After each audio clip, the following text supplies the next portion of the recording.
memories of 2021 through a new lens. The photographers at the New York Times captured many of the historic moments over the last 12 months, and the Times just released their Year in Pictures. Jeffrey Henson Scales is the New York Times photo editor, also co-editor of the Year in Pictures. Jeffrey, good morning to you, sir. Good morning. Thanks for having me. Of course. We're excited about this. I mean, here's the thing. Your team poured over hundreds of thousands of photos that were taken over the past year. How do you even go about narrowing it down to just a few dozen? Well, I work with a co-editor, a great young guy named Tanner Curtis. And we, like you said, we go over hundreds of thousands, and we narrow down to like a couple of hundred every month. Then we just keep narrowing it down and narrowing it down. And, you know, we look at the big stories and just sort of the balance, you know, because we don't want everything to be like gloomy. Right. So we try to mix in some joy and, you know, kind of a mixture of things. You said there are three things that you look for when you're choosing the most compelling. What are those three things? News value, just the beautiful construction of a photograph. And the third thing is the emotional, you know, the emotional connection that, you know, that is in the photo, and, you know, the human emotional connection. Those are, to me, those are the most important things. Let's go through some of your top picks, starting with the January 6th insurrection, which, hard to believe, was almost a year ago. Tell us about this picture and why it's just so striking.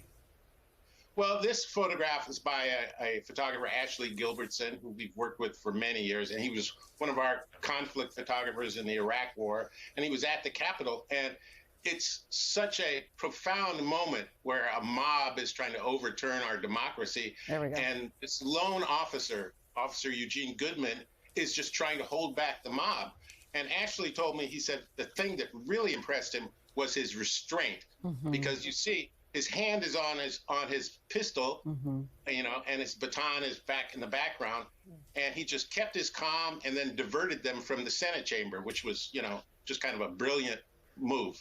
Sometimes pictures can capture an image better than video can. You know, obviously, the big story once again in 2021 was COVID. And you say you went through a lot of jabs. Let's take a look at this next image.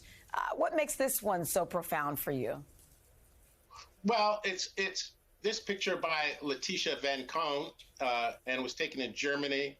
And they were setting up a vaccine site in the foyer of a big hospital. And it's just the elegant construction of it. If you look at the perspective going to the back, and you know how the hypodermic is right in the center, and you actually don't see the needle, which is, you know, some people react to needles in different ways, but it's just, and the color palette is just gorgeous. Yeah. And the depth on that is as well. One of your favorites, you said, is one of a lone surfer. I want to show folks at home this one. Here's this lone surfer. What was it about this picture, Jeffrey, that really resonated with you so much? Well, this picture by young photographer Gabriella Agnadi Jones is a young black woman surfer in Manhattan Beach, and the energy and her connection with the ocean and nature is just fantastic. It was at an event called Black Sand Paddle because Gabriella had grown up in Southern California, and there was a lot of sort of segregation on the beaches, and these black women and black men are like trying to take back the beach so it's a more equitable and diverse place. But the energy of this is great.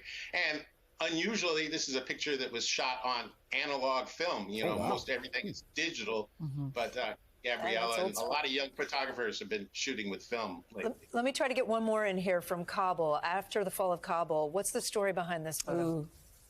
Well, this is on August 15th as Kabul fell, and Jim Holybrook had been in Kabul for 7 years, and they heard that the Taliban was going to be coming in. And even though we were saying, you know, maybe you want to leave, and he goes, no, I've been here for so long, I'm staying.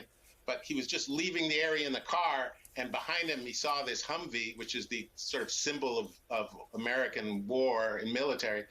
right behind him. He said, "You got to stop the car. I got to get out and make this picture." So he got out of the car, and he's like right in front of this guy taking this great photo. Look at that. Wow. And we do want to end on a high note, so we're going to show one more image from the Tokyo Olympics. Really captures the moment of greatness that we all so desperately needed. So good. There's a good one right there, boy. Oh, yeah. Tunisa Lee at the Olympics, just a fantastically beautiful, fantastic shot. She's amazing. Our staff photographer, Doug Mills, who was our White House photographer for the whole Trump administration. But, you know, this is just a great, great sports photograph, you know, and, you know, it's just beautiful. Well, Jeffrey, if the handful that you guys just showed us is any indication of the entire list, well done. Well done to the New York Times. Thank you for your time this morning, Jeffrey. Have a wonderful holiday. And by the way, folks, you can see more of the Year in Pictures at today.com.